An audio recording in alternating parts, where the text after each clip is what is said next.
আরজিকর কাণ্ডে কলেজ পড়ুয়াদের মতামত নেওয়ায় এআইডিএসও ছাত্র নেতাদের মারধর করার অভিযোগ উঠল বালুরঘাটে। অভিযোগের তীর বালুরঘাট কলেজ তৃণমূল ছাত্র পরিষদের সদস্যদের বিরুদ্ধে। কেন মতামত নেবে তারা, তাও কলেজের সামনে?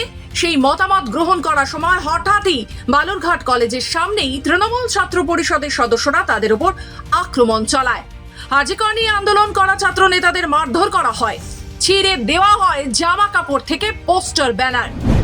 আজকে আমরা বালুরঘাট কলেজ গেটে মূলত কলেজ ডিএসসি ইউনিটের উদ্যোগেই একটা প্রোগ্রাম হচ্ছিল। আরজিকরের ঘটনা সকলেই জানে, সহ সারা রাজ্য জুড়ে মেয়েরা যেভাবে নিরাপত্তাহীন, মেয়েদের নিরাপত্তা এবং আরজিকরে অবিলম্বে তদন্ত করে কোনো টালবাহানা না করে শাস্তির দাবিতে একটা ক্যাম্পেইনিং চলছিল।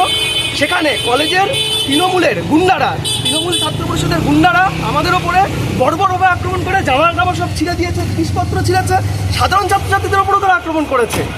সেইটা আমরা প্রচণ্ড ধিক্কার জানাচ্ছি এবং যারা এই ঘটনাটা ঘটিয়েছে টিএমসিপির অবিলম্বে বালুরঘাট শহরের পরিবেশ রক্ষার জন্য, বালুরঘাট শহরে মা বোনেদের সুরক্ষার জন্য তাদের গ্রেপ্তার করা উচিত এবং শাস্তি দেওয়া উচিত।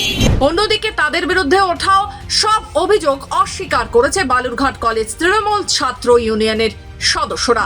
দেখুন, আমরাও চাই শান্তিপূর্ণভাবে সব রকম বিক্ষোভ যারা আছে সারা করুক, ঠিক আছে, আমাদের কোনো নেই, কোনো বাধা সৃষ্টি করার কোনো ব্যাপারই নেই। কিন্তু ওরা একটা স্লিপে হচ্ছে ওদের মতামত জারি করছিল যে স্টুডেন্টের কাছে কী মতামত, ঠিক আছে, কিন্তু ওদেরকে যে 50 টাকা করে যে চাওয়া হচ্ছে এইটা কিন্তু কখনো হচ্ছে মানা যায় না। সেই জন্য আমরা গিয়ে বলছিলাম যে তোমরা স্টুডেন্টের কাছে কেন যাচ্ছ টাকা। খবর পেয়ে ঘটনাস্থলে আসে বালুরঘাট থানার পুলিশ। এ নিয়ে বালুরঘাট থানায় লিখিত অভিযোগ দায়ের করতে চলেছে আক্রান্ত এআইডিএসও ছাত্র নেতা তরিত বসাক। বালুরঘাট থেকে পার্থ প্রতিম দাসের রিপোর্ট, খবর বাংলা।